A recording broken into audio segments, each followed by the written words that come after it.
opening surah pilgrimage in both Vaishnavism and Islam is an example of not only a magnanimous and long established devotional tradition but also of a voluntary and peaceful congregation.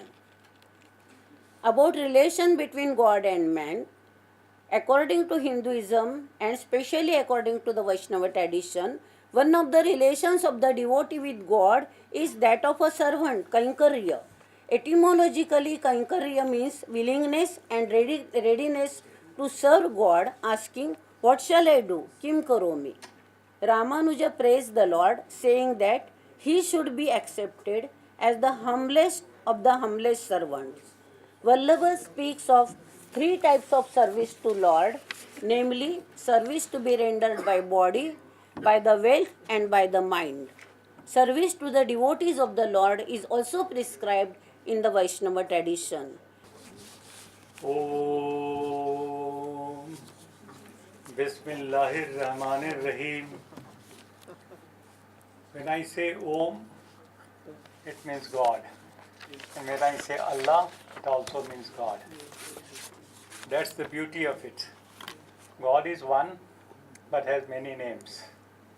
As Quran has already identified nearly 99 names, so has the Veda. And therefore, we should not be quarreling about the language. If I say Allah, it may be in Arabic.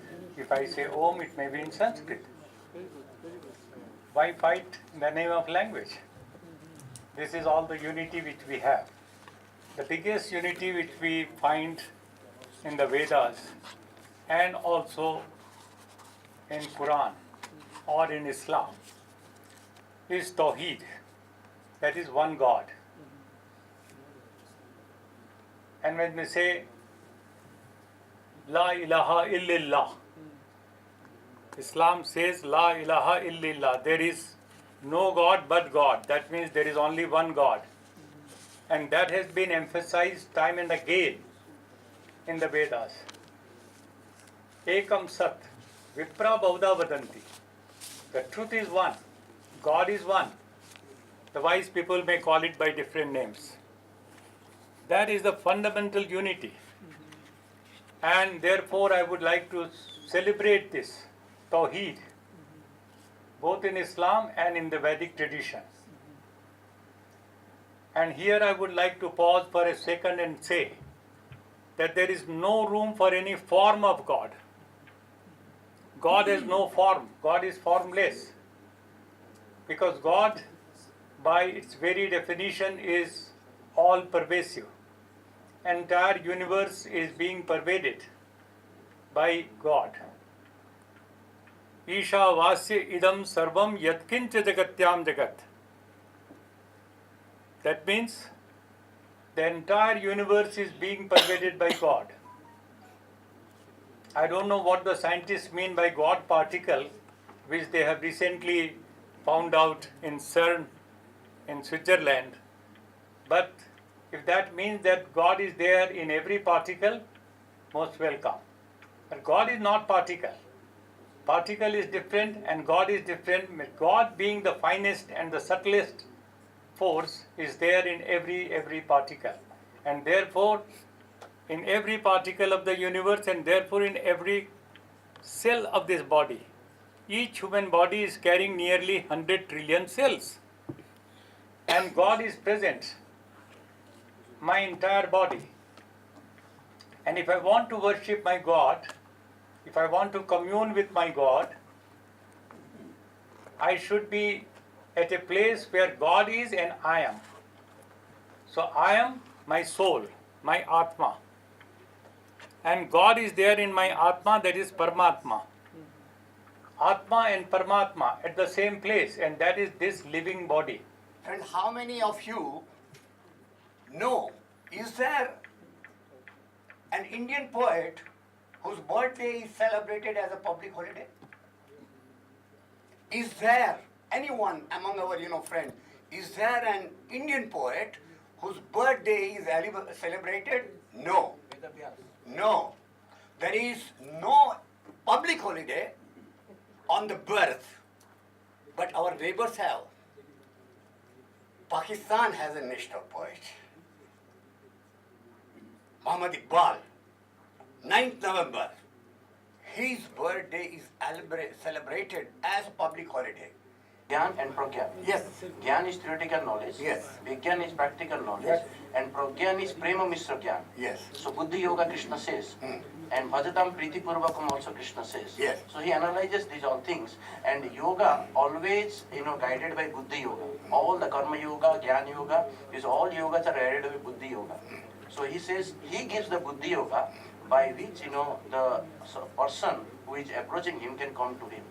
So it is not just, mere material emotions. No, please try to understand. Yoga is defined in Bhagavad Gita in two ways. Yoga karma, it is something where you have equilibrium and equipoise of mind. You have to understand at a particular point in a particular juncture of historical, incidents what to do. And when you do it properly, then, and after doing this, because I understand that you have studied the Bhagavad Gita, so what does he say? Whatever moha you had in your mind, is that destroyed? And what does he say? Nashto moha smritir labda tvat prasadat maya achyuta sthito asmi gatasandeha karishye vachanam tau. That kind of transmission of knowledge the teacher gives to the disciple. Whether you give by, samatva yoga or kaushalya yoga, this is the answer. Thank you very much. بحث را با این پرسش شروع می کنم که آیا همانطور که بین ادیان توحیدی ابراهیمی اندیشه های مشترک وجود داره، بین اسلام و هندوئیسم نیز اندیشه های مشترکی وجود داره یا نه؟ پاسخ به سوال مثبت است و این مقاله می‌کوشد تا این پاسخ مثبت رو ارائه کنه و توضیح بدهد. یعنی اثبات کند که بین دو دین مشترکاتی همچون معنویت گرایی، خیر گرایی، زیبایی گرایی در رفتار، خشونت ستیزی در روابط بشری و مقوله های دیگری وجود دارد. این مقاله ادعای فراتر از وجود مشترکات رو پی میگیره و بر این باور است که اسلام و هندوئیسم بر یک اندیشه پایه‌ای و مهم و طلایی اشتراک دارند که مادر همه رویکردهای به سمت خیر و سالمسازی روابط اجتماعی است و آن اندیشه مشترک این است که باید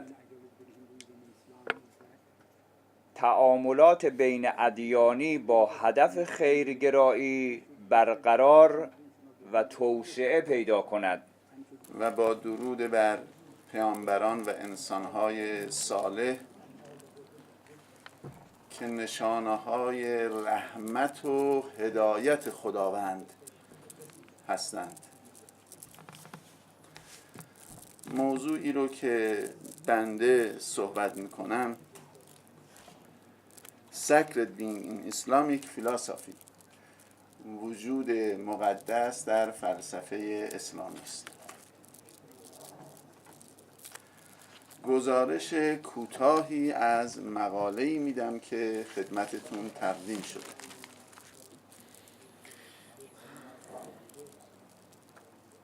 بحثی رو که بنده مطرح میکنم با مباحثی که در نشست‌های این جلسه قبل از صحبت دوستمون شد یه مقدار هم افق هست.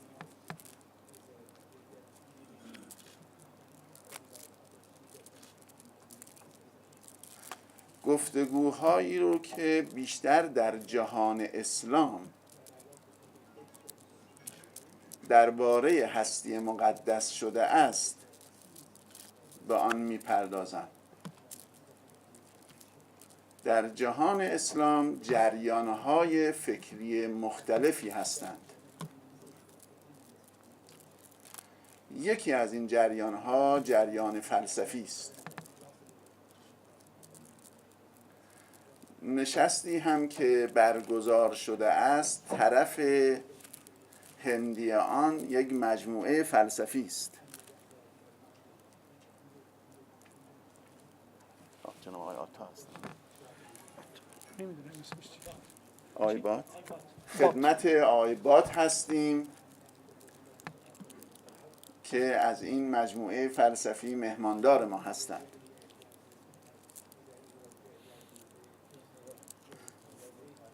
بنده هم سعی میکنم نمایندگی بکنم جریان فکری فلسفه جهان اسلام رو به عنوان عضوی از مجمع عالی حکمت اسلامی در ایران.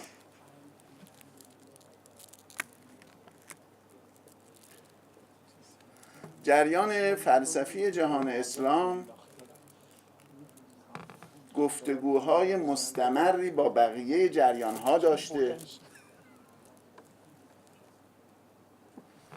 و تحولاتی را هم در طول تاریخ خودش داشته. Actually, I am very fortunate to participate in such a unique dialogue between our friends from Iran, and I would like to say that religion must be originating from God only.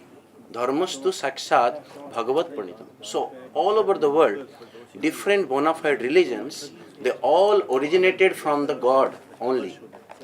So depending on different people's consciousness, so God has devised different processes. The purpose of religion is to realign the living entity with the Supreme, to realign, to reawaken our lost connection with the Lord. This is the purpose of all the religions. Important symposium in Iran and India. Bhagavad Gita, or Song of the Law, is a part of Mahabharata book. And Mahabharata, as the world's greatest epic book, with 100,000 dishes, is an epic form of Upanishads, and Upanishads is the most outstanding spiritual knowledge. A spiritual knowledge text extracted from Vedas, especially Rig Veda. As a small book containing 18 chapters and known as the most significant text in Yoga Darshana, or philosophy of yoga. Bhagavad Gita deals with a dialogue running between Arjuna and Krishna. Arjuna, as the hero of Pandava's household, is not intending to fight his cousin Kaurva household because he hates war and seeks peace, kindness, and friendship. So he asks his charioteer, who is a wise and enlightened man, to tell him of the philosophy of life. The charioteer, who is actually the Lord Krishna, and taken the responsibility of guiding the chariot of Arjuna, but embodiment or incarnation, and in Arabic and Persian language we say tajassud, and in Sanskrit language avatar. And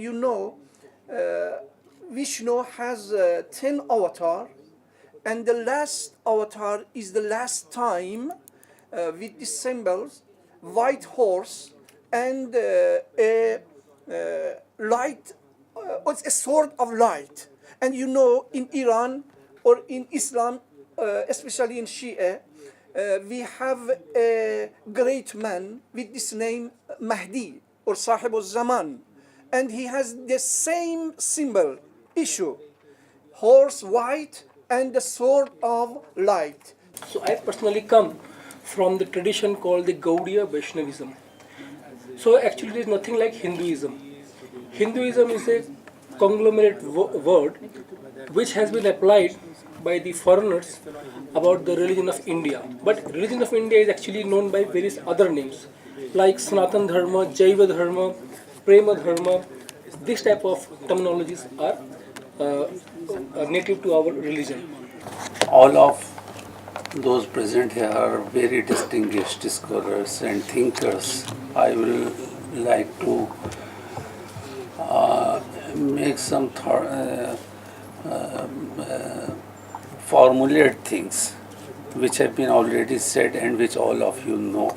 But the formulation. What are the commonalities among religions? This is the fundamental question. Now we go, we transcend only the Islam and Hinduism, but all the religions. What are the commonalities among religions? In the Islamic theologians, they have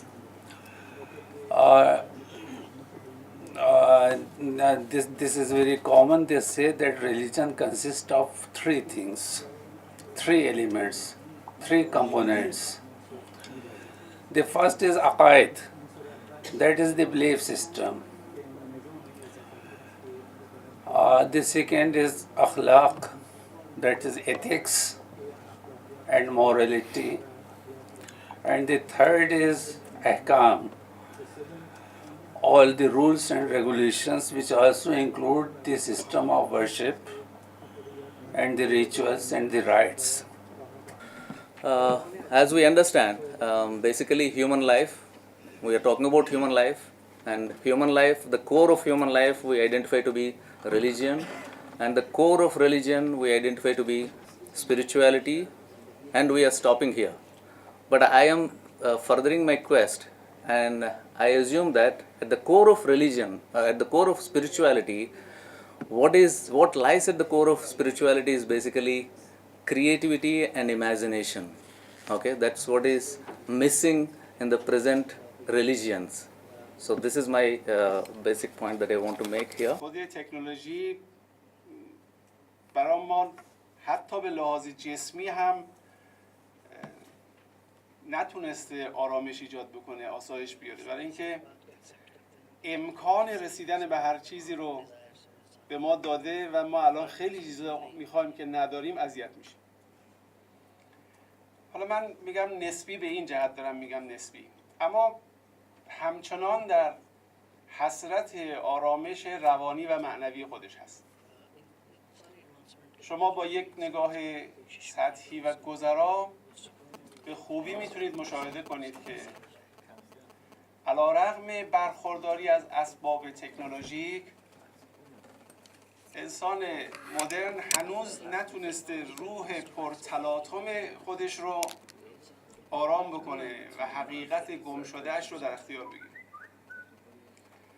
در واقع معنویت، اون معنویت حقیقی البته حلقه مفقوده جوامع مدرن هست.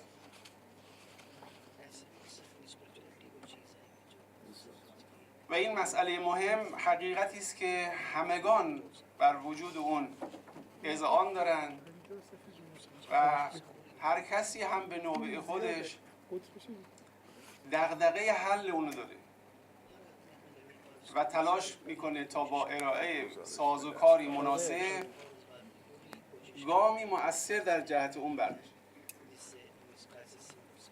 یعنی امروز دنیا متوجه شده که یک امری را ندارد، یک چیزی را ندارد، علیرغم همه اسباب و وسایل مدرن که در اختیار داره، هنوز آرام نشد و خیلی هم در مسیر حل این مشکل دارن تلاش میکنن. ادعای این مقاله این است که تنها دین میتواند این حلقه مفقوده را بیاره در اختیارش قرار بده و بشر را آرام بکنه. دین که عرض میکنم دین به معنای کلی، اینجا اصلا من بحث اسلام و هندویزم رو ندارم، کل دین. یه مثالی هم بزنم. یکی از دانشمندان ایرانی مرحوم علامه محمد تقی جعفری از فیلسوفان چند سال پیش به رحمت خدا رفت. قبل از دنیا رفتن در ایتالیا با یکی از پروفسورهای ایتالیایی مباحثه می‌کردند که یک پروفسور علمی بسیار توانمند بود اما دین نداشت. फलसफी को बहस के अंदर खुदा मिलता नहीं. फलसफी को बहस के अंदर खुदा मिलता नहीं. डोर को सुलझा रहा है पर सिरा मिलता नहीं. I would like to refer to chapter 4, chapter 7, chapter 8, 11th and 12th of Bhagavad Gita. The spiritual scriptures can be understood only by a person who has spiritual experience. I mean, understanding spiritual scriptures is not merely an intellectual exercise. One. Number two, the word dharma has been repeatedly used by all the scholars. The word dharma does not have an equivalent English word. Religion is not an equivalent word of dharma. So in the context of Bhagavad Gita, dharma means performance of one's duty according to one's natural gunas, and I'm speaking something very forceful, only in the interest of the society. مقدمه‌ای که داشتم درباره ضرورت و رویکرد انسان معاصر در جهان مدرن به معنویت، اون رو حذف میکنم. من در این مقدمه اشاره کردم به 4 بحرانی که در جهان صنعتی پیش آمده است: بحران معنوی، بحران روانی، بحران محیط زیست، بحران ناامنی، محصول دنیای صنعتی، دنیای مادی و دنیای مدرن هست. در این مقدمه بر این اعتقاد اصرار کردم که راه نجات بشر امروز از 4 بحران یاد شده پناه بردن به معنویت است. شورای روابط خارجی، مرکز تحقیقات فلسفی و از همه شما حضار تشکر میکنم. First of all, मैं on the behalf of Iran delegation, मैं इस programme के जितने भी co-organizer हैं, Indian Council for Philosophical Research and India Foundation and all that, मैं सबका शुक्रिया अदा करता हूँ.